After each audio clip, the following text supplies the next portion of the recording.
Chapitre 1, Fondation de sable. Laurence Merrick n'avait jamais eu de raison de soupçonner que son mariage était autre chose que solide. À 43 ans, il s'était bâti une vie qu'il considérait comme enviable.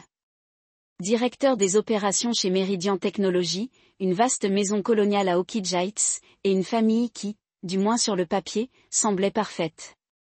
Sa femme, Diana, l'avait accompagné pendant 18 ans, durant les années de vache maigre où il travaillait 16 heures par jour pour gravir les échelons de l'entreprise. Leur fille, Brooke, aujourd'hui âgée de 17 ans, partait à l'université l'année prochaine grâce à une bourse partielle. Ce que les étrangers ne voyaient pas, c'était l'effondrement des fondations depuis des années. Laurence, lui aussi, était aveugle, peut-être volontairement ignorant. Les week-ends que Diana faisait pour rendre visite à sa sœur à Portland. La façon dont Brooke prenait de plus en plus ses distances avec lui.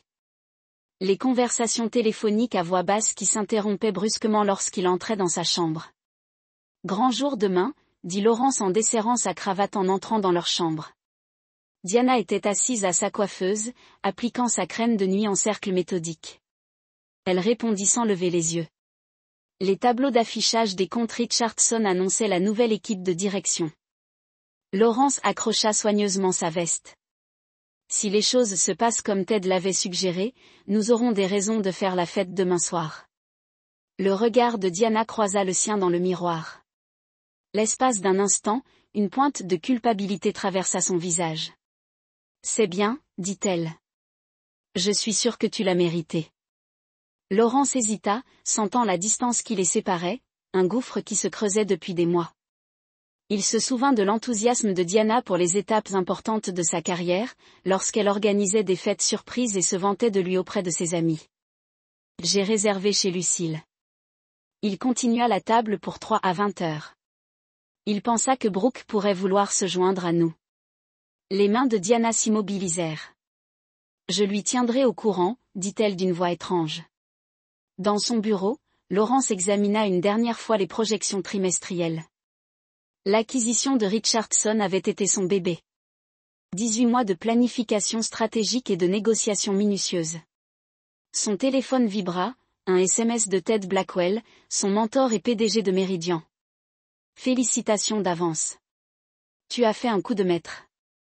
Le conseil d'administration fut unanime. Une vague de fierté envahit Laurence. Après des années de sacrifices, de dîners de famille manqués et de vacances travail, la récompense était enfin là. Vice-président exécutif. L'augmentation de salaire à elle seule lui rapporterait $200 000 supplémentaires par an, sans compter les stock options. Il repensa à la réaction de Diana lorsqu'il avait remboursé l'hypothèque de la maison de ses parents 4 ans plus tôt, prenant en charge les paiements lorsque la santé de son père s'était détériorée. La gratitude dans ses yeux compensait presque la froideur croissante entre eux. Dans la chambre de Brooke, de la musique résonnait derrière une porte close. Laurence frappa doucement. Quoi, fut une réponse étouffée. Je peux entrer une seconde? La musique baissa et Brooke ouvrit la porte, l'air réservé. Sa chambre était un espace typique pour adolescents. Des vêtements éparpillés sur le sol. Des posters de groupes dont Laurence n'avait jamais entendu parler. Des manuels scolaires abandonnés sur le bureau. Grande réunion demain, dit Laurence, appuyée contre l'encadrement de la porte. J'espérais que tu nous rejoindrais, ta mère et moi, pour dîner demain soir. Lucille à 20 heures, Brooke baissa les yeux, tripotant son téléphone. J'ai des projets pour demain. C'est important. Brooke, peux-tu reporter? Elle haussa les épaules, évitant son regard. Je verrai. Laurence sentit une frustration familière monter. Depuis quand sa fille était-elle devenue si étrangère? Il se souvenait de l'entraînement de son équipe de foot, du week-end passé à lui apprendre à faire du vélo. Les histoires du soir. Maintenant, elle pouvait à peine le regarder. Ta mère t'enverra les détails par SMS, dit-il, se retirant enfin. Cette nuit-là, Laurence resta éveillée près de Diana, écoutant sa respiration mesurée. Quelque chose se détraqua, mais il ne put ou ne voulut pas identifier quoi. Demain changerait tout, se dit-il. Le succès avait le don de régler les problèmes. L'argent avait le don de masquer les fissures.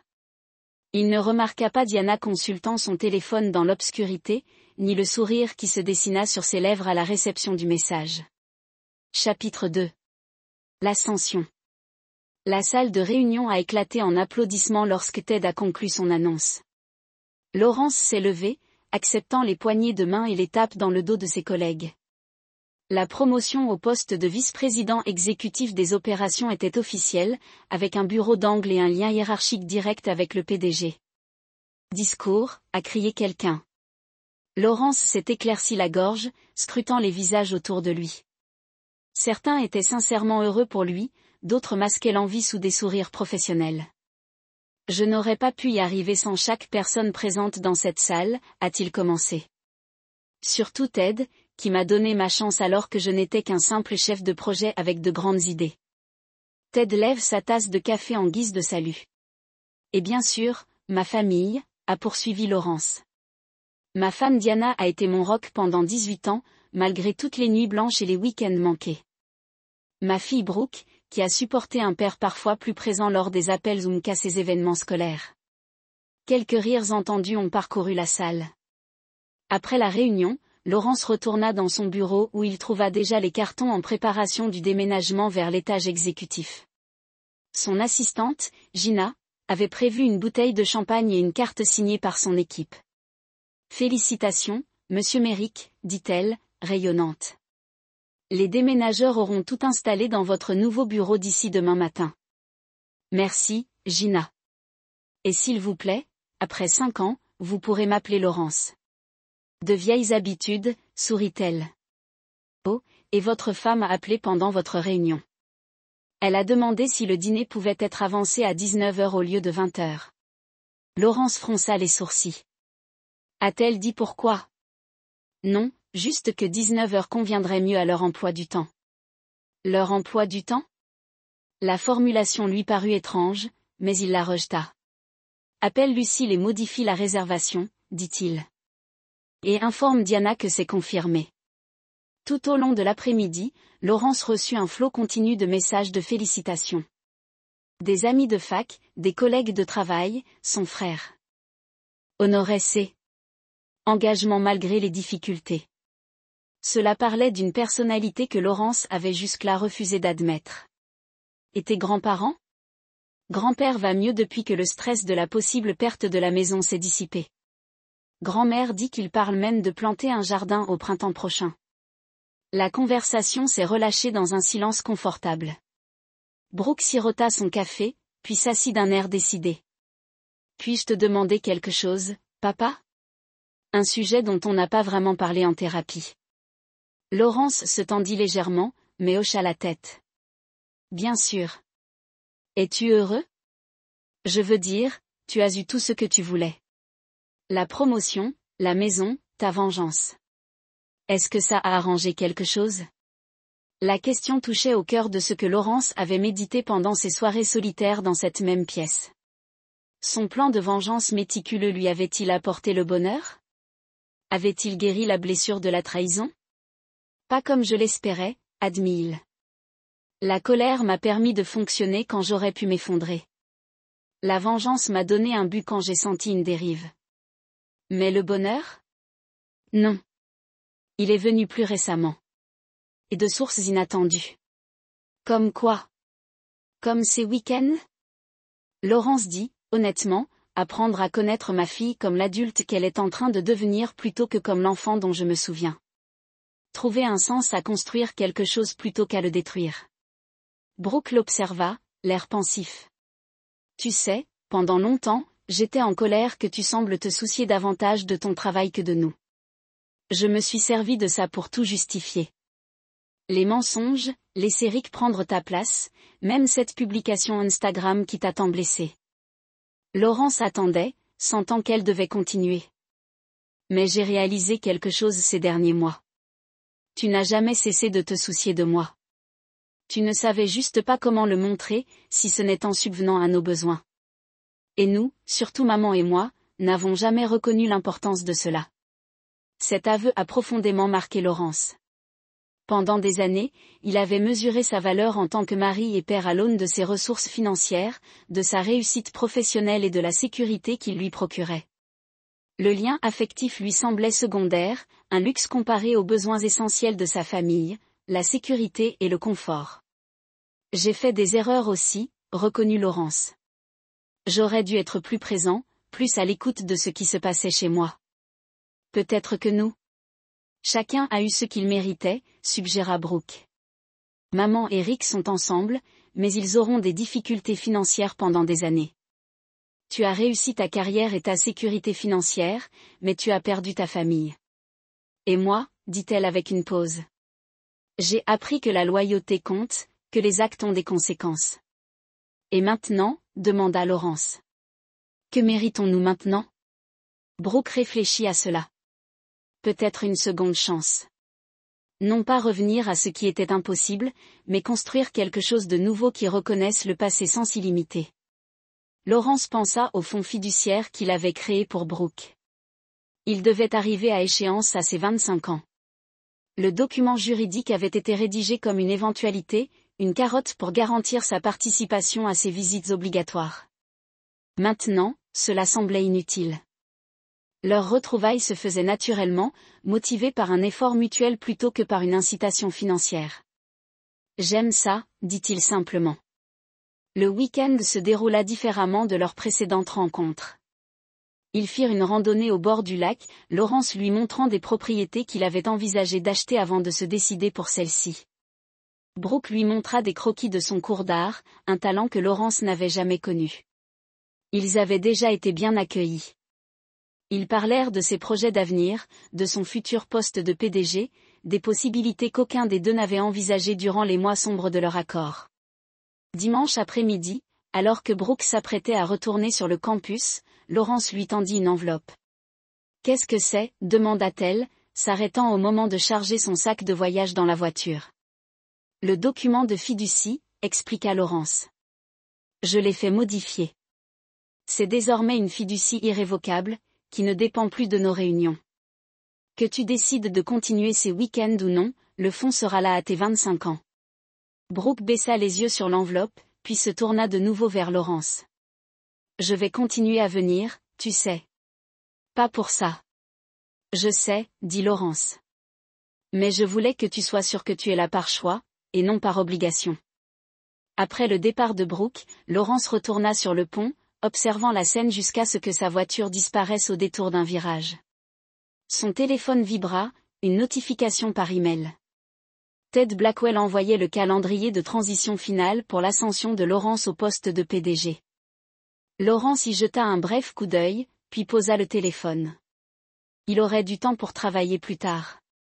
Pour l'instant, il souhaitait profiter de la paix inattendue qu'il avait trouvée.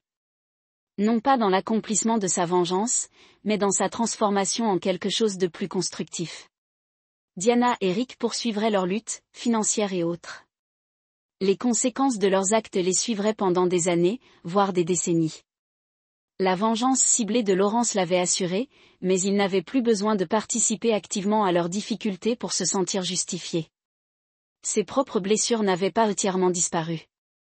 La confiance, une fois brisée, ne pouvait jamais être pleinement restaurée. Mais la rage amère qu'il avait consumée pendant des mois s'était adoucie en quelque chose de plus supportable, une cicatrice plutôt qu'une plaie ouverte. Laurence Merrick avait obtenu sa vengeance. Elle ne s'était pas déroulée exactement comme il l'avait prévu, avec la destruction totale de ceux qui l'avaient trahi. Au contraire, elle avait évolué vers quelque chose de plus nuancé.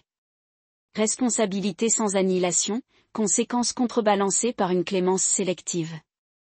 En fin de compte, Laurence se disait que le véritable pouvoir ne résidait pas dans la destruction des autres, mais dans le choix du moment pour s'arrêter. Il avait mis Diana, Rick et Brooke à genoux, puis, de cette position de force absolue, il avait choisi une voie qui permettait plus que la simple vengeance. Pas le pardon. Laurence Merrick n'en était pas capable. Pas encore, et peut-être jamais. Mais quelque chose qui s'y rapprochait. Quelque chose qui reconnaissait la réalité, les liens humains, même endommagés, étaient plus complexes que le bilan des dettes affectives qu'il avait si soigneusement dressé. Alors que le soleil disparaissait derrière les montagnes, projetant de Longues ombres. Sur le lac, Laurence sortit son téléphone et ouvrit la messagerie de Ted. Demain, il retournerait en ville, au siège de Meridian, à la vie qu'il avait bâtie sur les cendres d'une trahison personnelle. Il continuerait à exceller, à diriger, à réussir. Mais il le ferait désormais avec une conception différente du succès. Une conception qui ne se mesurait pas uniquement en stock options, en titres de fonction ou en récompenses financières. Une conception qui incluait des conversations de week-end avec sa fille et une reconstruction progressive d'une relation qu'il avait autrefois cru irrémédiablement perdue. Ce n'était pas la fin qu'il avait initialement prévue en ces jours sombres après avoir découvert la trahison de Diana. C'était peut-être mieux. Et voilà. Une autre histoire se termine. À Seattle, mais rien de Diana ou de Brooke. Il envoya un SMS à Diana. Une grande nouvelle officielle. J'ai hâte de fêter ça ce soir. Je t'aime. La réponse mit près d'une heure. Super. Rendez-vous à Lucille. Pas de félicitations. Pas d'expression de fierté, juste une confirmation. À 18h30, Laurence arriva à Lucille, un restaurant vitré perché au 32e étage de la tour Méridien avec vue panoramique sur la ville. Le maître d'hôtel l'escorta jusqu'à une table d'angle dressée pour 3. Vos invités ne sont pas encore arrivés, monsieur Merrick. Auriez-vous envie d'un verre en attendant? Laurence commanda un scotch pur et consulta son téléphone. Pas de message. 18h45 passa. Puis 19h, il envoya un SMS à Diana au restaurant. Tout allait bien. Les minutes s'écoulèrent. Laurence sirota son scotch, échangeant des banalités maladroites avec un serveur qui l'observait. À 19h30, son téléphone siffla. Le visage de Diana apparut à l'écran. Tu n'es pas vraiment une priorité en ce moment. Commande sans nous. Le message le frappa comme un coup de poing. Laurence fit signe au serveur. Pourrais-je revoir la carte des vins? Il commanda la bouteille la plus chère de la carte. Un verre à $640 au Château Margaux et un portier pour une personne. S'il devait fêter ça seul, il le ferait comme il se doit. En attendant son repas, Laurence parcourut ses réseaux sociaux, chose qu'il faisait rarement. Et voilà. Publié il y a à peine 2 minutes. Le compte Instagram de Brooke, qu'il consultait à peine car elle acceptait rarement ses demandes d'abonnement, comportait une nouvelle publication, une photo de Diana, Brooke et un homme que Laurence reconnaissait avec un choc esséurant. Rick Stanford, le petit ami de Diana à l'université avant Laurence.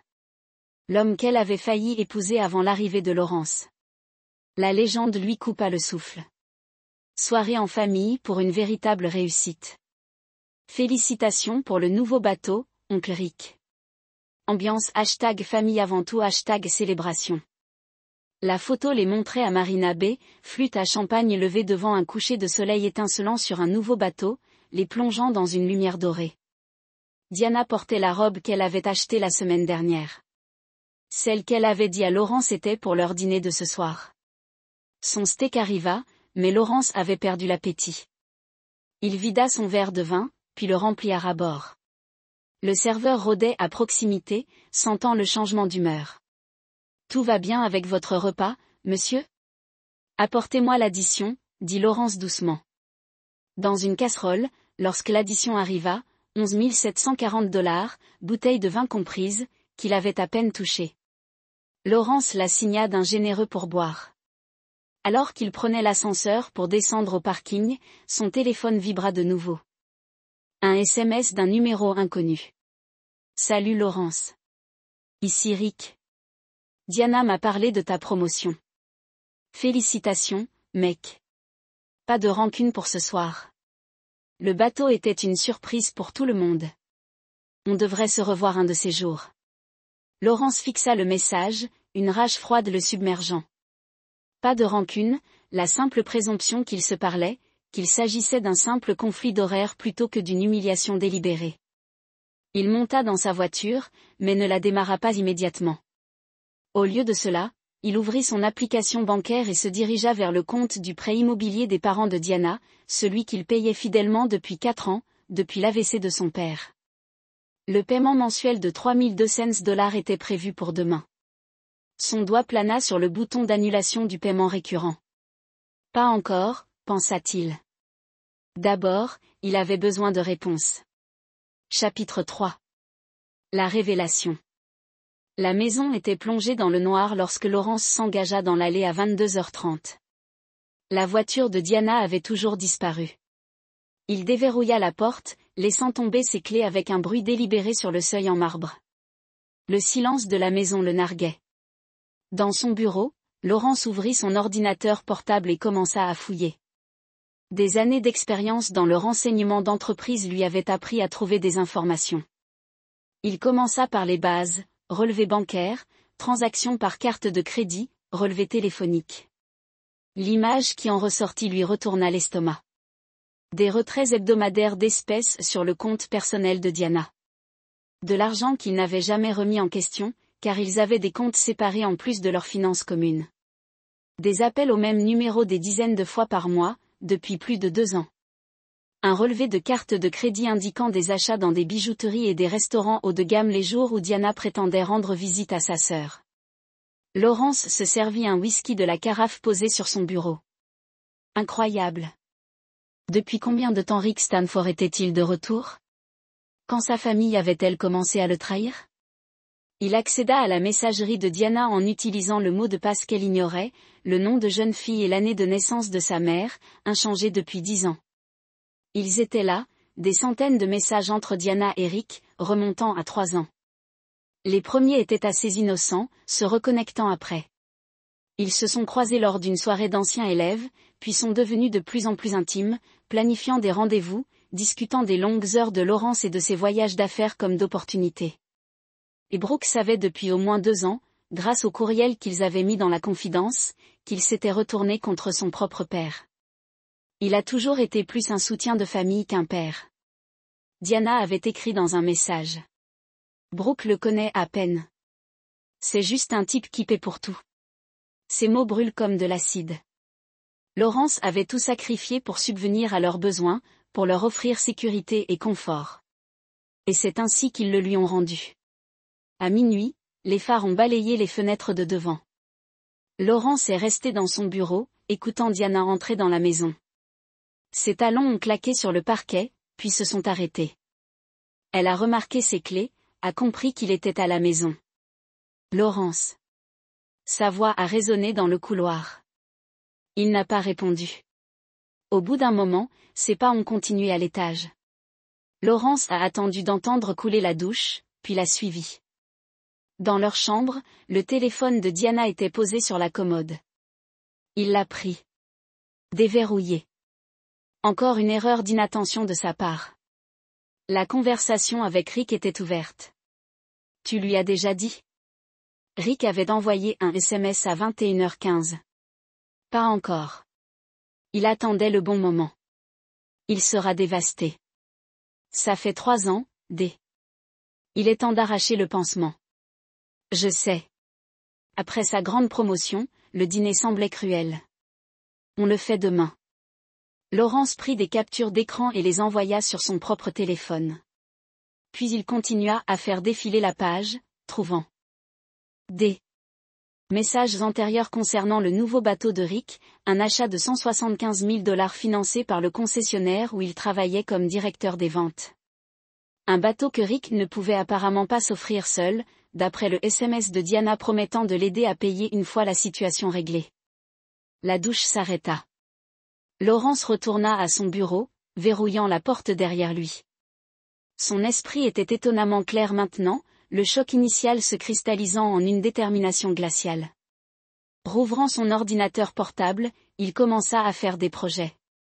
D'abord, il transféra $500 000 de leur compte d'épargne commun vers son compte personnel. L'argent gagné grâce à ses primes au fil des ans, qu'il avait déposées pour leur retraite. Il rédigea ensuite des courriels à l'avocat de leur famille et à leurs conseillers financiers, demandant des rendez-vous urgents pour le lendemain. À 2 heures du matin, Laurence entendit Diana essayer la porte du bureau, la trouvant verrouillée. « Laurence, êtes-vous là? Il faut qu'on parle. » Il garda le silence, poursuivant son travail méthodique. Diana finit par abandonner et retourna à l'étage. Au matin, Laurence avait compris toute l'ampleur de la trahison. Rick Stanford était revenu dans leur vie 3 ans auparavant, cultivant une relation avec Diana et Brooke. Les visites à sa sœur se résumaient au week-end avec Rick. Cette distance émotionnelle était délibérée, préparant la séparation. Sa fille s'était retournée contre lui, nourrie du récit d'un père absent, lui aussi, accaparé par le travail pour s'occuper de sa famille. À l'aube, Laurence finalisa les derniers transferts et arrangements. Il annula le remboursement du prêt hypothécaire récurrent de la maison des parents de Diana. Il contacta les RH pour modifier les bénéficiaires de son assurance vie et de ses comptes de retraite. Il rédigea une note, imprimée. Et le mit dans une enveloppe scellée. Lorsqu'il sortit enfin de son bureau, Diana était dans la cuisine en train de préparer du café, toujours en peignoir. Elle sursauta légèrement en le voyant apparaître, les yeux rouges, une barbe de 3 jours assombrissant sa mâchoire, toujours vêtue de son costume de la veille. « Laurence, il faut qu'on parle », commença-t-elle d'une voix douce, comme on s'adresse à un patient en phase terminale. « Non, pas du tout », répondit-il froidement. « Je suis en retard au travail.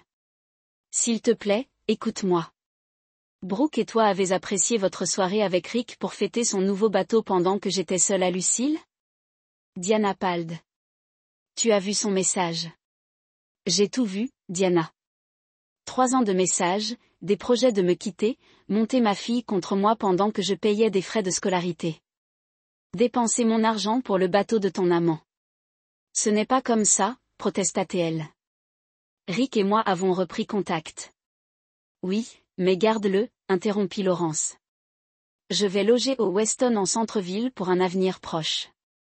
Mon avocat vous contactera, Laurence, s'il vous plaît. Mais il sortait déjà, enveloppe à la main. Au bout de l'allée, il s'arrêta à la boîte aux lettres communautaires, récupérant le courrier du jour. Parmi les enveloppes se trouvait le relevé mensuel de l'hypothèque de la maison des parents de Diana. Laurence se rendit chez eux, un modeste bungalow en banlieue, et déposa le relevé et son mot cacheté dans leur boîte aux lettres. Le mot disait « Je couvre votre hypothèque depuis 4 ans. Les paiements sont maintenant annulés. Demandez à Rick Stanford de la payer. Il semble être le nouvel homme de la famille. Laurence. » Puis il se rendit au travail, prêt à entamer sa première journée en tant que vice-président exécutif. Et le premier jour de sa vengeance minutieusement planifiée. Chapitre 4. La contre-attaque. À 9 heures, Laurence s'était installée dans son nouveau bureau d'angle. La plaque signalétique avait déjà été mise à jour pour refléter sa promotion. Il semblait remarquablement calme pour un homme dont la vie personnelle avait implosé du jour au lendemain. Son assistante, Gina, apporta un emploi du temps et un café. On dirait que tu aurais besoin de quelque chose de plus fort que du café, observa-t-elle. Mauvaise nuit. On peut dire ça. Je vais devoir modifier mon agenda. Libérer ma pause déjeuner pour une réunion avec Philip Morton chez Blake & Associates. Morton était son avocat personnel, distinct du cabinet que Meridian utilisait. Bien sûr. Autre chose ? Oui. Si ma femme appelle, je suis en réunion toute la journée et j'aurai besoin d'une recommandation d'hôtel pour un séjour prolongé. Gina haussa un sourcil, mais garda son attitude professionnelle. Je m'en occupe tout de suite. En se retournant, elle pour partir, Laurence ajouta, encore une chose. Pourriez-vous demander à Ted s'il est libre pour dîner ce soir ? Dis-lui que c'est important. Une fois ses préparatifs immédiats réglés, Laurence se tourna vers son ordinateur. Il commença par modifier tous ses mots de passe, ses emails, ses comptes bancaires, ses comptes d'investissement, tout ce à quoi Diana pouvait avoir accès. Puis il commença à documenter les preuves financières de la trahison de Diana, créant un dossier complet pour son avocat. À 22h30, son téléphone sonna. Diana avait déjà essayé d'appeler 6 fois. Cette fois, c'était un SMS. Tes beaux-parents venaient d'appeler, furieux. Que as-tu fait ? Laurence l'ignora, se concentrant plutôt sur l'email qui venait d'arriver du service financier de Meridian, confirmant sa nouvelle rémunération. L'augmentation du salaire de base était substantielle, mais la véritable valeur résidait dans les stock options, qui pouvaient valoir des millions si l'entreprise poursuivait sa progression. Son téléphone vibra de nouveau. Père de Diana, Frank, comment oses-tu utiliser notre maison comme moyen de pression? C'est indigne de toi, Laurence. Laurence s'autorisa un petit sourire glacial. Le premier coup de sa contre-offensive avait porté. Les parents de Diana l'avaient toujours traitée comme indigne de leur fille malgré son soutien financier. Qu'ils ressentent là la précarité de leur situation. À midi, Laurence rencontra Philip Morton dans une salle à manger privée du Capitol Grill, à quelques pas des bureaux de Meridian. Vous avez une mine décharnée, observa Morton en lui tendant un dossier de documents. Mais votre timing est impeccable. Grâce à cette promotion, votre situation financière pour le divorce est bien plus solide. Je ne veux pas d'accord à l'amiable, dit Laurence en feuilletant les papiers. Je veux m'assurer qu'elle n'obtienne rien de plus que ce que la loi exige absolument. Morton se pencha en avant. Laurence, je vous connais depuis 15 ans. Cette politique de la terre brûlée ne vous correspond pas. Elle l'est maintenant. La voix de Laurence était neutre. Elle et son amant planifient cela depuis des années. Ma fille est impliquée. Je veux que tout soit documenté. Que tous les avantages soient exploités. Côté Morton, en tant que votre avocat, j'exécuterai vos volontés. En tant qu'ami, je suis inquiet. J'apprécie votre inquiétude. Maintenant, quelle est ma prochaine étape? Ségrégation financière immédiate. Changer les serrures de la maison. Juridiquement, c'est compliqué, mais ça crée un levier. Documentez tout, surtout concernant l'implication de votre fille dans les négociations pour la garde. Laurence secoua la tête. Brooke aura 18 ans dans 4 mois. La garde n'a aucune importance. Ensuite, il s'agit principalement de protéger vos biens. Les remboursements hypothécaires que vous effectuez sur la maison de ses parents. C'est un levier de négociation. On peut argumenter qu'il s'agissait de cadeaux à la famille de votre femme, et non de biens matrimoniaux à partager. Alors qu'il terminait de déjeuner, Laurence reçut un autre SMS de Diana. 61 appels manqués de mes parents. Ma mère est hystérique. La tension de papa est au plus haut. Comment avez-vous pu leur faire ça? Laurence montra le message à Morton. Parfait.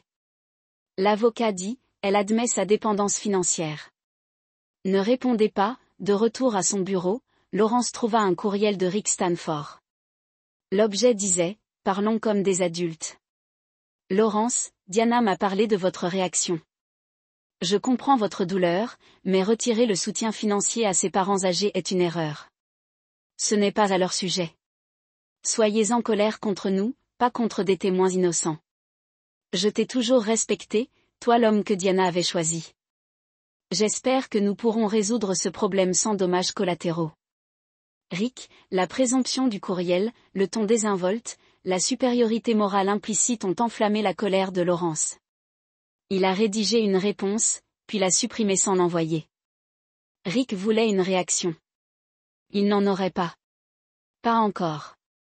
À 18h, Laurence a rencontré Ted Blackwell au Winston Steakhouse, un autre établissement haut de gamme de la ville. Quelle journée pour toi, a dit Ted en levant son martini et en trinquant. Premier jour en tant que vice-président exécutif, et maintenant j'entends des rumeurs de drame personnel. Laurence connaissait Ted depuis plus de 10 ans. L'homme plus âgé avait été son mentor, son champion et parfois son confident. Diana me quitte, a dit Laurence simplement pour son ex. Il se voit depuis 3 ans. Ted a grimacé. Seigneur, Laurence. Je suis désolé. Ça va s'arranger. Ma fille n'est pas là. Il fêtait l'achat de son nouveau bateau hier soir, tandis que j'étais seule à mon dîner de promotion. Ted semblait désemparé. C'est cruel. J'ai besoin d'une faveur, dit Laurence, allant droit au but. L'allocation logement de direction. Est-elle disponible immédiatement? Ted hocha la tête. Bien sûr, je vais faire accélérer les RH. Et Laurence, prends tout le temps qu'il te faut. Je n'ai pas besoin de temps, répondit Laurence. J'ai besoin de travailler. Plus on en a, mieux c'est. Compris. En fait, il y a l'expansion à Singapour. Nous avons besoin de quelqu'un sur place pendant quelques semaines pour superviser la transition. Cela signifierait partir immédiatement ce week-end. Laurence y réfléchit. 3 semaines à l'étranger lui donneraient du recul. Le temps que ces démarches légales prennent effet sans confrontation quotidienne. Je m'en charge, dit-il. Demande à Travel de tout organiser. Cette nuit-là, dans sa suite d'hôtel, Laurence reçut un appel d'un numéro qu'il ne connaissait pas. Il répondit prudemment. Papa. C'était la voix de Brooke, faible et incertaine. Quelque chose le serrait douloureusement dans la poitrine. Que veux-tu, Brooke? Maman m'a dit ce que tu as fait. Grand-père et grand-mère pourraient perdre leur maison. Comment avez-vous pu? Comment aurais-je pu? La voix de Laurence s'éleva malgré ses efforts pour la maîtriser. Comment avez-vous pu? Ma propre fille complotant dans mon dos. Faisant la fête avec l'amant de ta mère pendant que j'étais assise seule à ce qui aurait dû être un dîner de famille. Tu n'as jamais été là pour nous. Rétorqua Brooke, la voix brisée. Toujours au travail, toujours au bureau. Oncle Rick est bel et bien venu. Il est venu à mes concours de débat, à mes matchs de foot. Où étais-tu? L'accusation a fait mouche, en partie parce que Laurence y a reconnu une part de vérité. Il y a eu des événements manqués, des week-ends raccourcis, des appels professionnels qui ont interrompu les moments en famille, mais jamais par manque d'attention. Toujours à cause de sa volonté de subvenir à leurs besoins pour assurer leur avenir. Oncle Rick, répéta Laurence, le terme comme du poison sur sa langue. Ce n'est pas ton oncle. C'est l'homme avec qui ta mère te trompe depuis 3 ans. Alors que je payais ton école privée, ton fonds d'études, l'hypothèque de tes grands-parents. C'est toujours une question d'argent avec toi. Brooke pleurait maintenant. C'est tout ce qui t'importe? Non, Brooke. Je me souciais de notre famille. C'est toi et ta mère qui avez décidé que je ne méritais ni le respect ni l'honnêteté les plus élémentaires. Il raccrocha, les mains tremblantes. Une part de lui voulait tendre la main à sa fille pour essayer de la faire comprendre. Mais la plus grande part, la part blessée, trahie, ne pouvait lui pardonner sa participation à son humiliation. Laurence ouvrit son ordinateur portable et envoya 2 courriels. Le premier était destiné à sa banque, confirmant l'arrêt de paiement du prêt immobilier des parents de Diana. Le second était destiné à son avocat, avec des captures d'écran de sa conversation avec Brooke comme preuve d'aliénation parentale. Puis il réserva un aller simple pour Singapour, départ dans 48 heures. Chapitre 5, l'exécution. Singapour accueillit Laurence avec une humidité suffocante et l'efficacité stérile d'une cité-État bâtie sur l'ambition des entreprises. Cela convenait parfaitement à son humeur. Pendant 3 semaines, il s'est consacré à la création du siège social de Méridian pour la région Asie-Pacifique, travaillant 18 heures par jour et s'effondrant dans un sommeil sans rêve dans sa suite d'hôtels de luxe. La distance lui a apporté de la clarté. Chaque jour, Morton l'informait de la procédure de divorce. Diana avait engagé Richard Balin, un avocat spécialisé en divorce réputé pour obtenir des accords généreux pour les mauvais conjoints. Leurs exigences initiales étaient, comme on pouvait s'y attendre, excessives, la moitié de la fortune accumulée par Laurence, une pension alimentaire de $12 000 par mois et le maintien des remboursements hypothécaires pour ses parents. Ils vont trop loin, lui a assuré Morton lors de leurs appels vidéo quotidiens. Comme d'habitude, je m'inquiète de certaines de vos opérations financières immédiatement après la découverte. Le juge pourrait y voir des tentatives de dissimulation d'actifs. Je ne cache rien, a répondu Laurence. Je protège ceux qui m'appartient de ceux qui m'ont trahi. À Singapour, Laurence a gardé le silence radio avec Diana et Brooke. Il a ignoré les messages de plus en plus désespérés des parents de Diana concernant leur situation hypothécaire. Ses seules communications personnelles étaient avec Ted Blackwell, qui le tenait au courant des affaires de l'entreprise, et Gina, qui gère les affaires dans son pays. 3 jours avant son retour prévu, Laurence reçut un courriel inattendu de Rick Stanford. Laurence, ça suffit. Les parents de Diana font face à des avis de saisie. Est-ce vraiment ce que tu veux? Punir des personnes âgées innocentes? Je suis prêt à prendre en charge les mensualités de l'hypothèque, mais la banque refuse de travailler avec moi sans ta coopération. Réglons cette affaire en homme raisonnable. Rick Lawrence transmit le courriel à Morton avec une seule instruction, utiliser ceci comme moyen de pression. Le lendemain, Morton appela pour lui annoncer la nouvelle. Ils avaient considérablement révisé leur offre de règlement. Pas de pension alimentaire, juste un partage des biens, et ils étaient prêts à inclure un accord de confidentialité. Aucune déclaration publique sur les circonstances de votre séparation. Qu'est-ce qui a changé, demanda Lawrence, même s'il se doutait qu'il le savait. La situation financière de Rick Stanford est plus précaire qu'il n'y paraissait. L'achat du bateau l'a mis à rude épreuve. Il ne peut pas rembourser l'hypothèque de la maison des parents de Diana sans liquider ses investissements à perte. Intéressant, dit Lawrence. Contre-argument, je reprendrai temporairement les paiements hypothécaires si Diane cède ses intérêts dans notre propriété de vacances à Lake Tahoe. Pleine propriété pour moi, et elle perd tout droit sur mes options d'achat d'actions Meridian. C'est agressif, rétorqua Morton. La propriété de Tahoe vaut à elle seule plus d'1 million, et je l'ai payée, dit Lawrence d'un ton neutre. Chaque centime, c'est ma prime qui a couvert la compte. Mon salaire qui a payé l'hypothèque. Diana n'a pas travaillé depuis la naissance de Brooke. Je vais la lui présenter. Morton accepta à contre-cœur. À la veille de son départ de Singapour, Lawrence reçut confirmation. Diana avait accepté ses conditions. La propriété de Lake Tahoe lui appartiendrait en exclusivité, ainsi que ses options d'achat d'actions et ses comptes de retraite. En échange, il reprendrait temporairement les paiements hypothécaires sur la maison de ses parents, à la condition qu'il cesse définitivement une fois le divorce prononcé. Autre chose, dit Lawrence à Morton lors de leur dernier appel depuis Singapour, je veux une comptabilité judiciaire de tous les retraits effectués par Diana sur nos comptes joints au cours des 3 dernières années. Chaque dollar dépensé pour Rick Stanford, je veux qu'il soit documenté et déduit de son indemnisation. Lawrence, du côté de Morton. À un moment donné, on passe de la protection de ses intérêts à une action punitive. C'est précisément le but, répondit Lawrence. Il devrait comprendre que la trahison a un prix. Lawrence retourna dans une ville en proie au début de l'automne. Les feuilles commençaient à tomber le long des boulevards menant de l'aéroport au centre-ville. Il avait réservé un appartement de fonction, un 2 pièces élégant et minimaliste avec vue sur le quartier financier où le siège de Meridian dominait l'horizon. Sa première rencontre à son retour fut avec Ted Blackwell, qui s'était ingéré auprès de collègues intrigués par le départ soudain de Lawrence et les rumeurs de ses problèmes conjugaux. Singapour a été impressionné, dit Ted en s'installant dans l'un des fauteuils en cuir du bureau de Lawrence. L'équipe que vous avez constituée est excellente. Mais nous envisageons de vous nommer responsable de toutes les expansions internationales. Je serais ravi de relever le défi, dit Lawrence. Et les voyages? Ted l'observa attentivement. Comment allez-vous vraiment? Je suis concentré sur le travail. Lawrence esquissa un détour.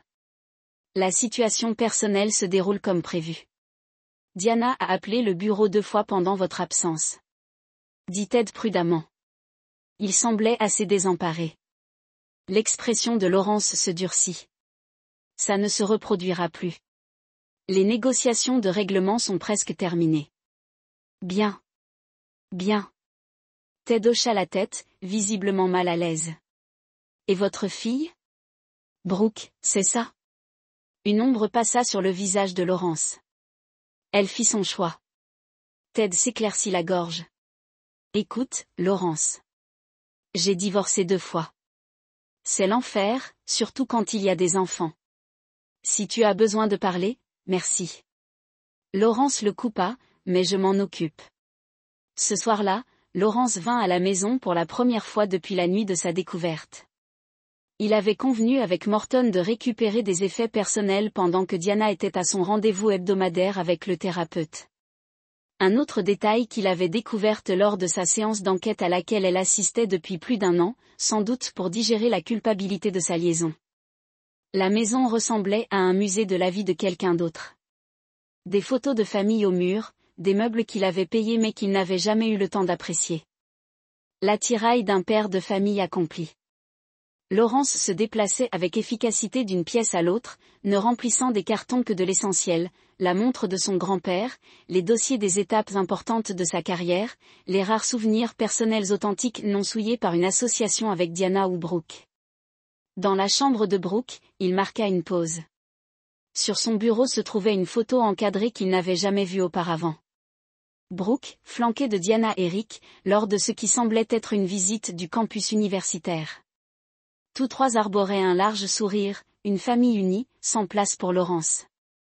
La trahison lui semblait à nouveau vive, comme un couteau dans une plaie non cicatrisée.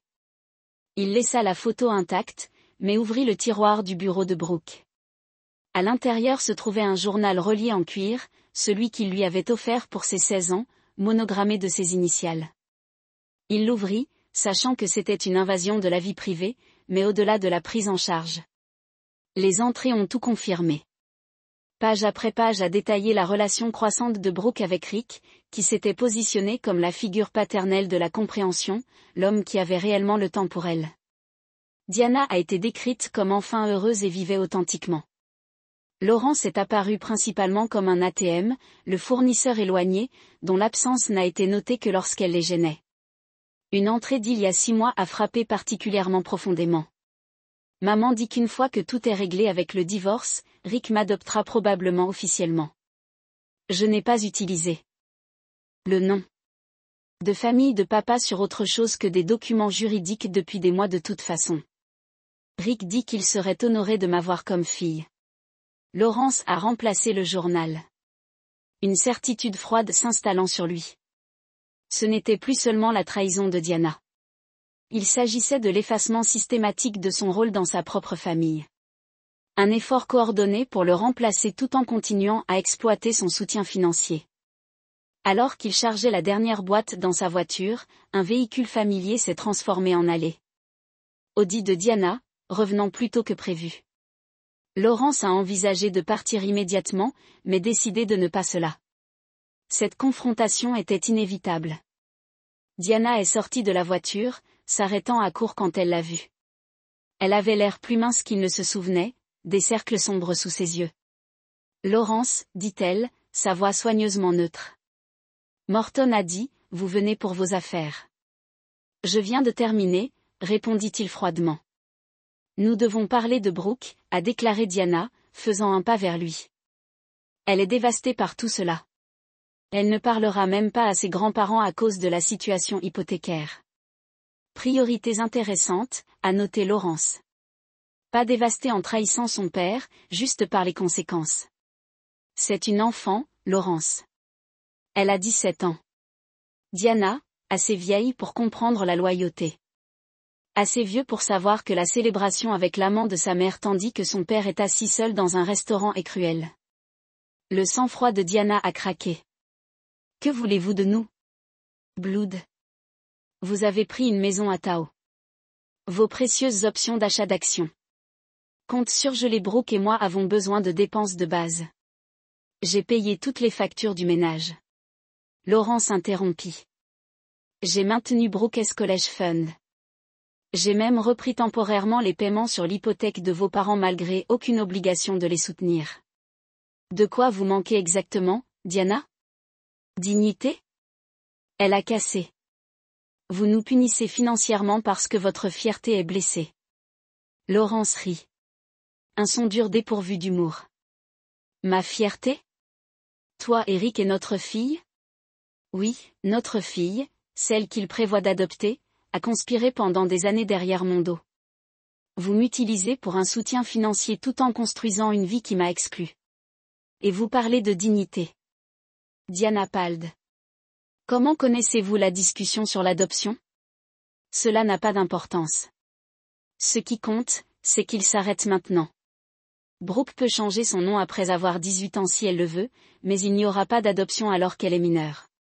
Et si vous ou Rick essayez, chaque logement financier que j'ai fait se termine immédiatement. Vous ne pouvez pas tout contrôler avec de l'argent. Laurence, dit Diana, des larmes se formant dans ses yeux. C'est pourquoi je suis partie. Tout a toujours été une transaction avec vous. Non, Diana. Une transaction implique que les deux parties ont reçu quelque chose valeur. Tout ce que j'ai eu, c'était la trahison. Il est monté dans sa voiture et est parti, laissant Diana debout dans l'allée de la maison qu'il possédait toujours techniquement, mais ne rappellerait plus jamais la sienne.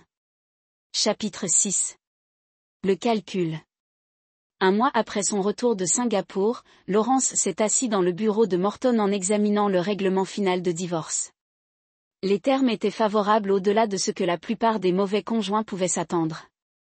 Lawrence a conservé une résidence primaire, qu'il prévoyait de vendre, la propriété du lac Tao, ses comptes de retraite complets et toutes les options d'achat méridien.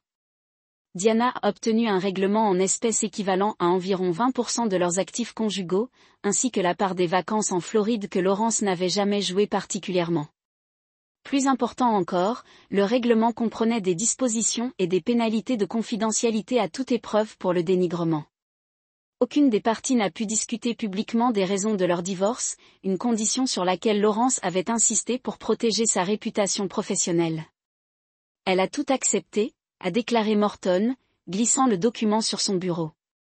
Franchement, je suis surpris. Les balles se battent généralement plus fort. Il s'est battu, a répondu Lawrence, en parcourant les pages. J'avais juste plus d'effet de levier. À peu près cet effet de levier, Morton a hésité. La comptabilité médico-légale a révélé quelque chose d'intéressant dans l'achat de bateaux de Rick Stanford. Lawrence leva les yeux. J'écoute. L'acompte de $13 500 provenait d'un compte conjoint que Diana a ouvert avec Brooke l'année dernière. Un compte financé principalement par l'argent d'urgence que vous donnez à Brooke mensuellement depuis qu'elle a commencé à conduire. La révélation aurait dû mettre en colère Lawrence, mais il se sentait étrangement détaché. Bien sûr, ils avaient utilisé son argent pour financer les jouets de Rick. Le motif était cohérent. Diana sait-elle que vous avez découvert cela? Non. Morton a confirmé. Il n'était pas directement pertinent pour les calculs de règlement. Lawrence hocha la tête lentement. Gardez ainsi. J'en ai peut-être besoin plus tard. En dehors du bureau de Morton, Lawrence a vérifié son téléphone pour trouver 3 appels manqués de Ted Blackwell. Il a immédiatement rendu l'appel. Lawrence, bon. A répondu. Pouvez-vous venir au bureau? Quelque chose est en train de trouver le projet Singapour. Au cours de l'heure, Lawrence était assis dans la salle de conférence exécutive de Meridian avec Ted et 2 membres du conseil d'administration qu'il ne connaissait pas bien. L'atmosphère était tendue. Nous avons reçu des informations concernant, a commencé Ted. Inhabituellement formel sur vos activités lors de la mission de Singapour. Lawrence a gardé son expression neutre. Quel type d'informations? Les allégations selon lesquelles vous avez utilisé des ressources de l'entreprise pour des activités personnelles, en particulier que vous avez dirigé l'équipe juridique de Singapour pour enquêter sur un Rick Stanford, qui n'a aucun lien avec les intérêts commerciaux de Meridian. Lawrence a ressenti un picople froid le long de sa colonne vertébrale. Il avait en effet demandé à Meridian de Singapour. Peut expliquer. Était un laps de temps momentané. Si la situation est devenue publique. Ted et les membres du conseil d'administration échangent des regards. C'est compréhensible, a dit l'un d'eux avec prudence. Mais toujours une mauvaise utilisation des ressources de l'entreprise. J'accepte l'entière responsabilité, a déclaré Lawrence. Et acceptera la réprimande que le conseil juge appropriée. Ted avait l'air soulagé. Compte tenu de votre dossier et des circonstances, le conseil d'administration est incliné vers la clémence. Une réprimande officielle dans votre dossier, le remboursement du temps du service juridique est là. Formation. De recyclage de l'éthique obligatoire. Merci, a déclaré Lawrence, en maintenant son comportement professionnel. J'apprécie la considération. Après la réunion, Ted a retiré Lawrence. C'était proche. Stanford voulait clairement endommager sa position ici. Cela ne se reproduira plus. Lawrence lui a assuré. Bon, car le conseil d'administration a signé votre proposition d'expansion européenne. Vous le dirigerez personnellement. 3 mois à Londres à partir du prochain trimestre. L'opportunité était exactement ce dont Lawrence avait besoin. Distance, travail difficile et temps pour exécuter la prochaine phase de son plan. La tentative de sabotage de Rick Stanford s'est retournée contre lui, poussant la direction de Meridian à réaffirmer leur confiance en Lawrence à travers cette prestigieuse mission. Ce soir-là, Lawrence a reçu un SMS de Diana. Signez simplement les papiers finaux. C'est vraiment fini malgré tout. J'espère que vous trouverez la paix, Lawrence. Il n'a pas répondu. La paix n'était pas ce qu'il recherchait. La justice était. Le lendemain, Lawrence a visité la First Capital Bank, où lui et Diana avaient fait leur service bancaire personnel pendant plus d'une décennie. Martin Wells, le directeur de la succursale, l'a salué chaleureusement. Monsieur Merrick, ravi de vous voir. Votre ex-femme était en train de terminer les séparations de comptes. C'est pourquoi je suis ici, a déclaré Lawrence. Il y a une question conjointe nécessitant toujours une attention. Dans le bureau de Martin, Lawrence a expliqué sa demande. L'hypothèque sur la maison des parents de Diana, tout en étant payée par Lawrence, était légalement dans ses noms et à Diana, un détail qu'il n'avait pas délibérément abordé dans le règlement du divorce. Je voudrais transférer complètement l'hypothèque à Diana, a expliqué Lawrence. Retirez-moi complètement de l'obligation. Martin avait l'air inconfortable. Cela l'obligerait à se qualifier pour le prêt indépendamment, Monsieur Merrick.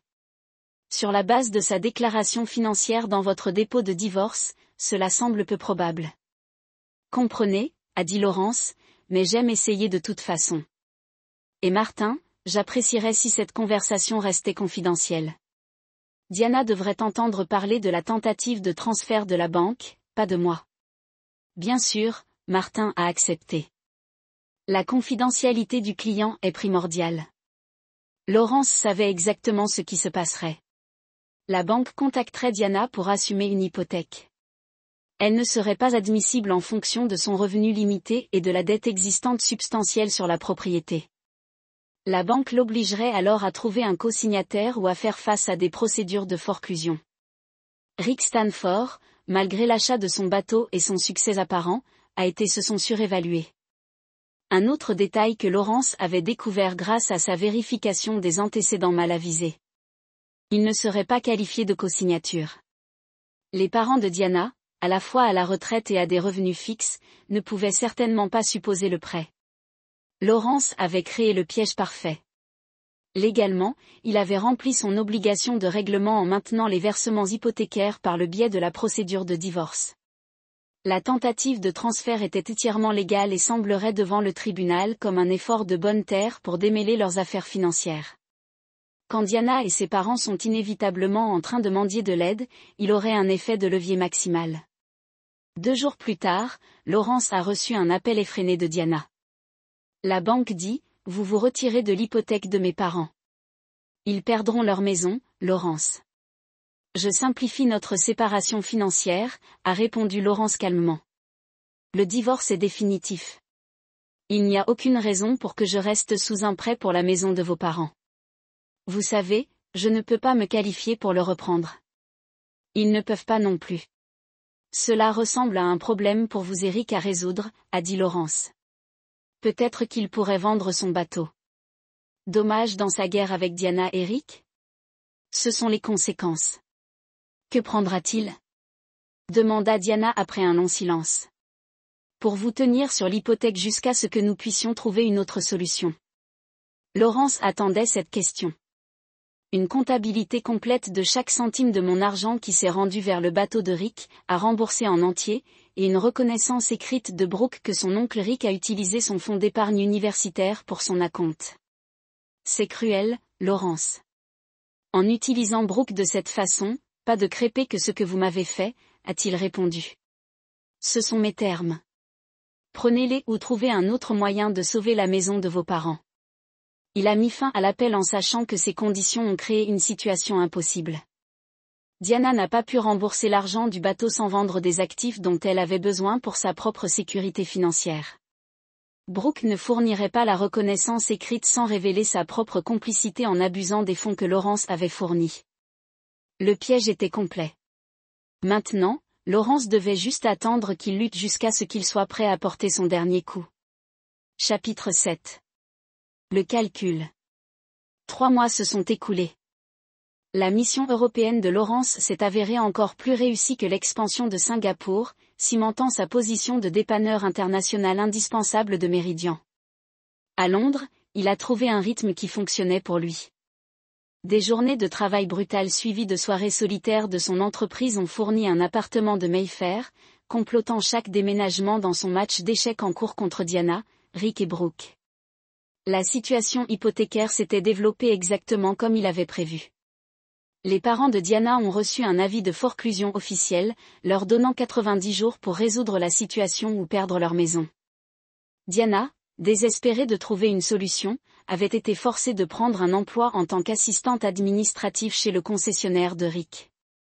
Un pas humiliant pour une femme qui avait passé des années en tant qu'épouse choyée d'un cadre. Rick, quant à lui, avait été contraint de vendre son précieux bateau à une perte substantielle pour couvrir les dettes croissantes.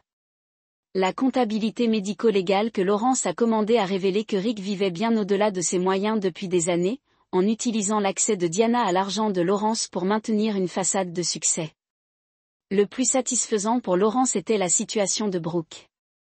Après avoir obtenu son diplôme d'études secondaires, elle s'attendait à fréquenter l'université Wellerton, un collège privé exclusif qui lui avait offert une bourse partielle. Laurence avait prévu de couvrir les coûts substantiels restants, environ 45 000 $ par an. Sans son soutien, et avec les circonstances réduites de Diana, Brooke avait été forcée de reporter son acceptation et de s'inscrire au collège communautaire à la place. Laurence a suivi ces développements par le biais de sources calculées, des mises à jour occasionnelles des voisins de leur ancienne communauté, du suivi continu de Morton de la situation juridique, et d'une Martin Wells étonnamment utile à la First Capital Bank, qui a tenu Laurence informée des tentatives de plus en plus désespérées de Diana pour résoudre la crise hypothécaire.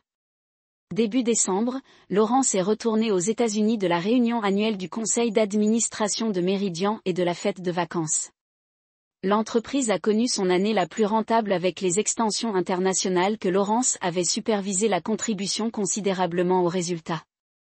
Son bonus serait substantiel, plus de 1,2 million, et des rumeurs ont circulé selon laquelle il était soigné pour succéder à Ted Blackwell en tant que PDG au cours des prochaines années. La veille de la réunion du conseil d'administration, Laurence a reçu un visiteur inattendu dans son appartement du centre-ville.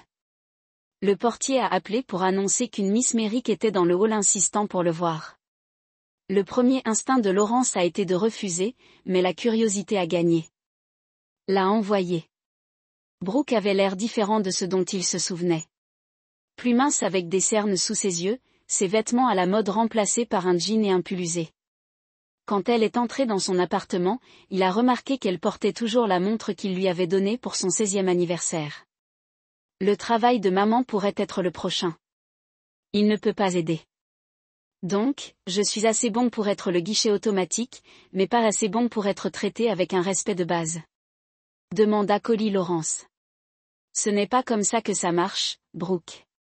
J'avais 16 ans quand maman s'est reconnectée avec Rick. Brooke a éclaté.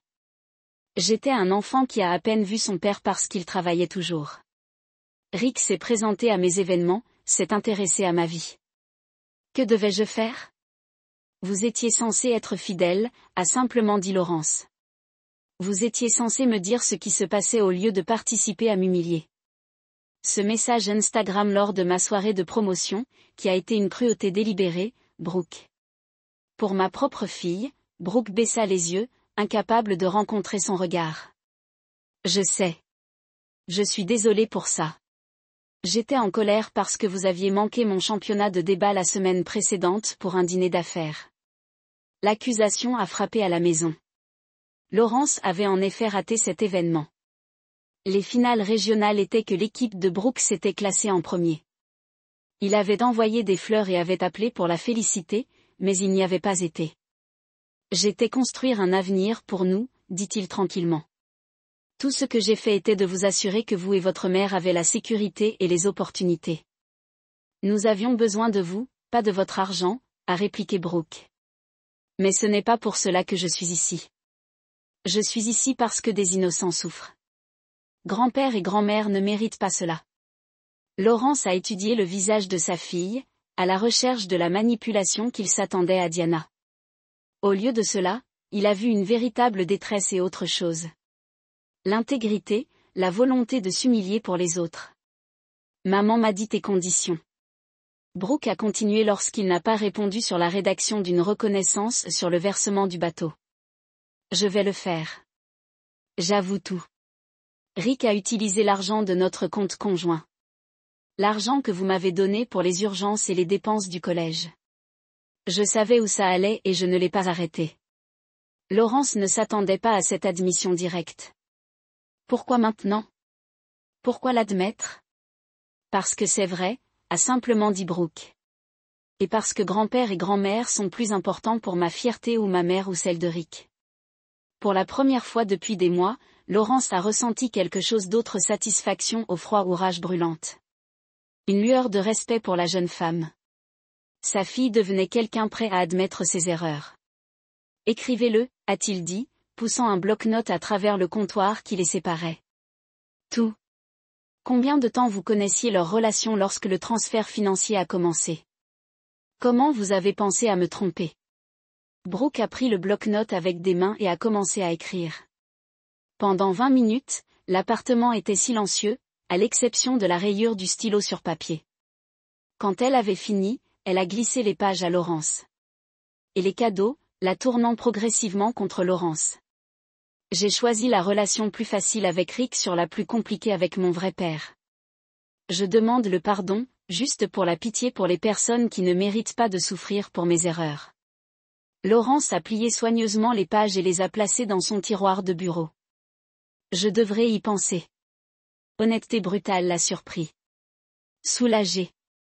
Les propriétaires sont des alternatives. Laurence a mis fin à l'appel incertain de son prochain déménagement. Le calcul qu'il avait conçu se déroulait parfaitement. Pourtant, la visite de Brooke avait introduit une variable inattendue. Pour la première fois depuis la nuit de sa découverte, Laurence s'est demandé si sa vengeance frappait les bonnes cibles. Chapitre 8. L'ultimatum. La réunion du conseil a dépassé toutes les attentes. La direction de Meridian a voté à l'unanimité pour accélérer l'expansion internationale, Laurence recevant une désignation officielle en tant que chef des opérations mondiales, un poste nouvellement créé faisant rapport directement à Ted Blackwell avec la surveillance de toutes les entreprises non domestiques. Il est livré avec une augmentation substantielle de compensation, lui a dit Ted par la suite, et un siège au comité exécutif. Vous l'avez gagné, Laurence. La reconnaissance aurait dû être satisfaisante, la justification que son professionnel de sa valeur est resté introduit par ses épreuves personnelles. Au lieu de cela, Laurence s'est retrouvé distrait. La confession de Brooke pesant sur son esprit. La vulnérabilité brute de son admission avait craqué quelque chose dans son armure soigneusement construite de vengeance juste. Après la réunion, Laurence s'est rendue dans une partie de la ville qu'il avait évitée pendant des mois. Le quartier de la classe moyenne où les parents de Diana vivaient depuis plus de 40 ans. La modeste maison de ranch-t-il avait l'air plus malin que ce dont il ne se souvient. L'aménagement paysager autrefois méticuleux est désormais envahagé. Une rampe avait été ajoutée aux marches avant, l'hébergement de la mobilité limitée de Frank après ses coups. Laurence était assis dans sa voiture, observant la maison sans s'approcher. Que faisait-il ici?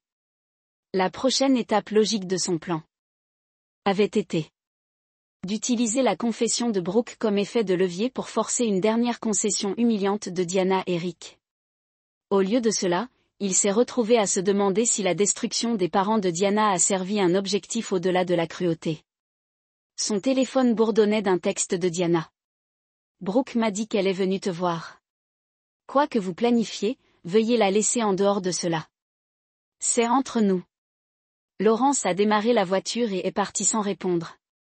Il avait besoin de clarté avant de faire son prochain déménagement. La fête des fêtes ce soir-là fournirait une distraction nécessaire, une chance d'accepter les félicitations des collègues et de se prélasser dans sa réussite professionnelle. Alors qu'il considérait sa vendetta personnelle, la fête a eu lieu au Chapiteau, un hôtel exclusif du centre-ville dont le méridien de Bâle s'était réservé à l'occasion. Laurence est arrivée à la mode en retard, acceptant un verre de champagne d'un serveur qui passe en entrant. Des collègues ont immédiatement gravité vers lui, offrant des félicitations pour sa promotion et sa demande sur l'expansion européenne. 1 heure après le début de l'événement, Laurence s'est excusée d'une conversation avec les membres du conseil d'administration pour prendre un autre verre au bar. En attendant, une voix familière derrière lui a envoyé une secousse à travers son système. Tu as l'air bien, Laurence. Le succès vous convient.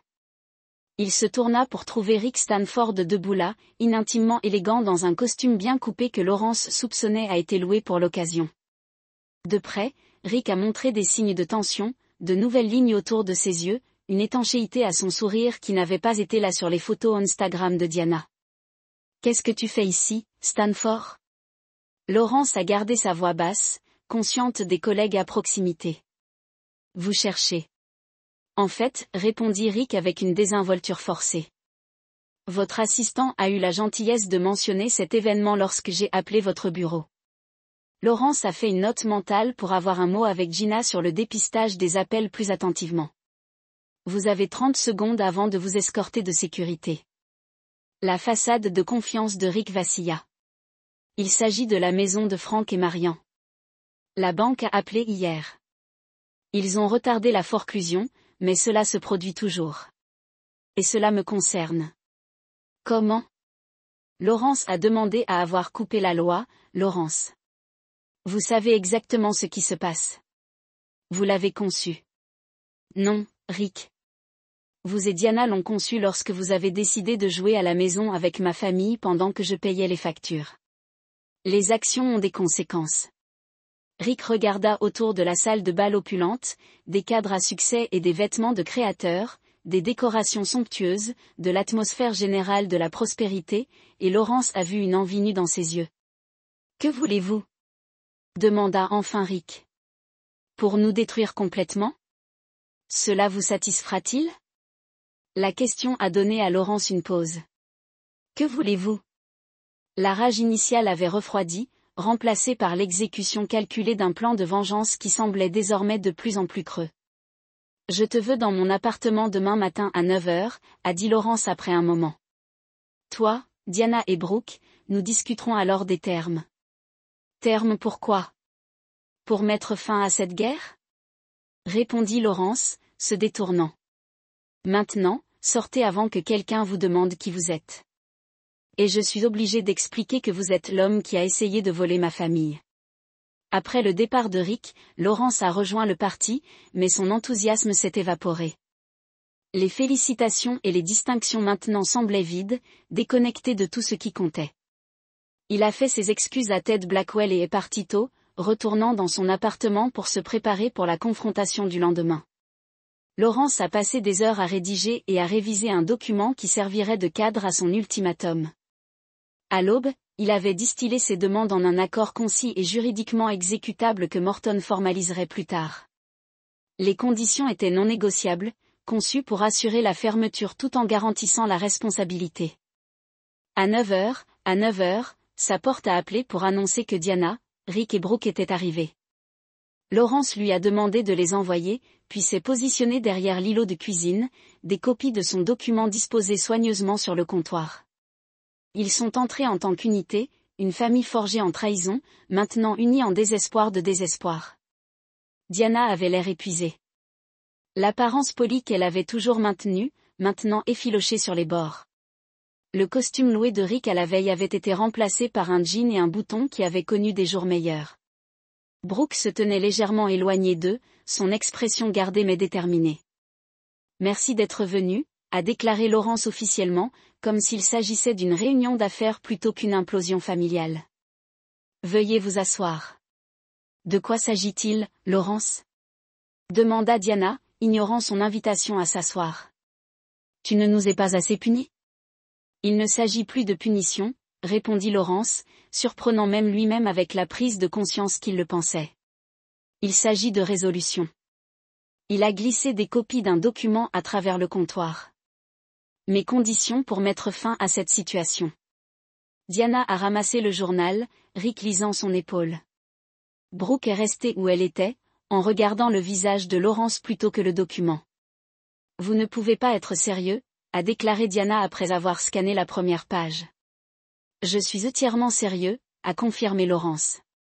Ce sont mes conditions non négociables.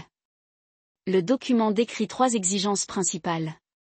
Premièrement, Rick assumerait la responsabilité financière totale de l'hypothèque des parents de Diana grâce à un refinancement juridique avec Laurence fournissant un paiement unique pour réduire de moitié le directeur. Cela rendrait les paiements mensuels gérables sur le salaire de Rick, mais nécessiterait toujours un sacrifice important de sa part. Deuxièmement, Diana renoncerait à toutes les réclamations au Brooks College Fund, que Laurence maintiendrait indépendamment avec les paiements effectués directement à l'université de Wellerton plutôt qu'à Brooke elle-même. De plus, Diana fournirait une déclaration notarise reconnaissant qu'elle avait caché sa relation avec Rick pendant 3 ans tout en continuant à accepter le soutien financier de Laurence. Troisièmement, et le plus controversé, Brooke passerait un week-end par mois avec Laurence pour l'année suivante, participant à un programme de reconnexion structuré développé par un thérapeute familial du choix de Laurence. Si ces réunions se passaient bien, Laurence établirait un fonds en fiducie pour les futures études supérieures de Brooke ou l'achat de première maison, accessible à l'âge de 25 ans. C'est une extorsion, a protesté Rick. Vous utilisez les parents de Diana comme levier pour forcer ces conditions. Non. Laurence l'a corrigé. J'offre une solution à un problème que vous avez créé. Je n'ai aucune obligation légale d'aider les parents de Diana à garder leur maison. C'est un geste de bonne volonté avec des conditions. Et si nous refusons, Diana a mis au défi. Ensuite, nous continuons comme nous l'avons été, a déclaré Laurence. La forclusion se déroule et vous trouvez votre propre solution. Mes obligations légales envers vous ont terminé par notre règlement de divorce. Diana se tourna vers Brooke. Saviez-vous cela? Est-ce pourquoi il voulait votre confession écrite? Non, Brooke a répondu, rencontrant le regard de Laurence. Je n'en avais aucune idée, Laurence s'est adressée directement à sa fille. Les réunions du week-end sont facultatives, Brooke. Je ne vous obligerai pas à passer du temps avec moi si vous ne voulez vraiment pas. Mais je propose une chance de reconstruire quelque chose qui pourrait nous bénéficier des deux. Et ma maison de grands-parents dépend de mon accord. Demanda Brooke, la voix serrée. Non, a déclaré Laurence fermement. Cette partie est entre Rick, ta mère et moi. Vous n'êtes pas une puce de négociation. Quelque chose a changé dans l'expression de Brooke. Surprise, puis soulagement prudent. Ensuite, je vais accepter les réunions. Pas pour le fonds en fiducie, mais parce que je pense que nous devrions essayer. Diana avait l'air trahi. Brooke, tu n'as pas à faire ça. Oui, je le fais, maman. Brooke répondit tranquillement. Non pas parce que papa me force, mais parce que c'est vrai. Nous l'avons mal blessé. Et faire semblant du contraire ne le rend pas faux.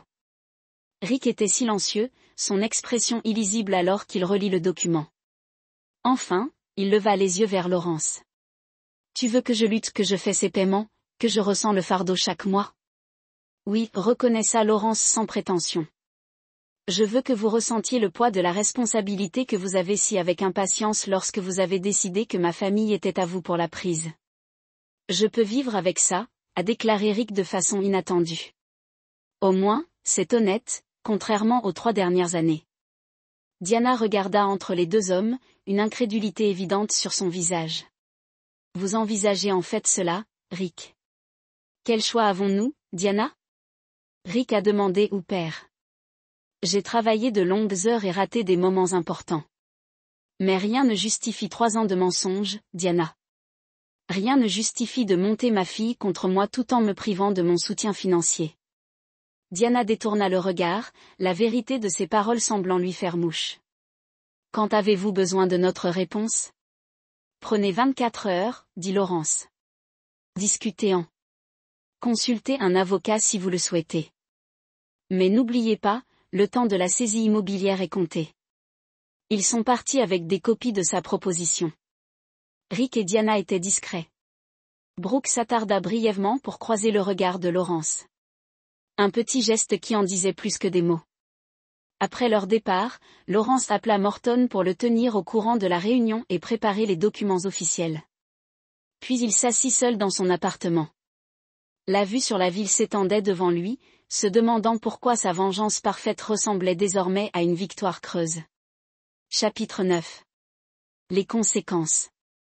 6 mois plus tard, Lorraine se tenait sur la terrasse de sa propriété du lac Tao, regardant le coucher de soleil peindre l'eau de nuances ambrées et dorées. L'air de la montagne portait le parfum des pins et la promesse de l'été qui approchait. À l'intérieur, Gina classait les documents pour ses rapports trimestriels sur les opérations mondiales de Meridian, que Laurence supervisait désormais à distance. Ted Blackwell avait officiellement annoncé sa retraite un mois plus tôt, nommant Laurence comme son successeur à compter du 1er janvier. À 44 ans, Laurence allait devenir l'un des plus jeunes PDG du secteur. Son ascension fulgurante, alimentée en partie par son talent et en partie par la détermination dont il avait fait preuve pendant sa crise personnelle, s'approchait sur le chemin privé menant à la maison. Une voiture, une modeste Honda Civic, que Laurence reconnut immédiatement. Il resta sur la terrasse, observant Brooke se garer et en ressortir, un petit sac à la main. Ce serait leur 6e rencontre de week-end depuis la signature de l'accord. Les premières avaient été gênantes et guindées, rythmées par des conversations soigneusement neutres et de longs silences. Mais petit à petit, sous la direction du Dr Weston, le thérapeute familial que Laurence avait engagé, ils avaient commencé à reconstruire ce qui ressemblait à une relation. « Salut », dit Brooke en montant les marches menant à la terrasse. À 18 ans, elle se tenait avec plus d'assurance que Laurence ne s'en souvenait, sa posture n'étant plus défensive en sa présence. « Bonne route », demanda-t-il en acceptant sa brève étreinte. La circulation était fluide. « Maman te salue. » La mention de Diana ne déclenchait plus la colère de Laurence. La déclaration officielle qu'elle avait faite, reconnaissant sa tromperie et renonçant à ses droits sur le fonds d'études de Brooke, lui avait offert une sorte de conclusion qu'aucune vengeance financière n'aurait pu obtenir.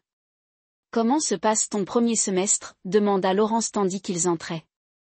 Brooke avait commencé à l'université Wellerton 3 mois plus tôt, son admission différée ayant été rétablie lorsque Laurence avait retrouvé son soutien financier. « Difficile, mais bien, » répondit-elle. « Mon professeur d'économie m'a suggéré d'ajouter la finance comme 2e matière principale. » Laurence ressentit une pointe de fierté.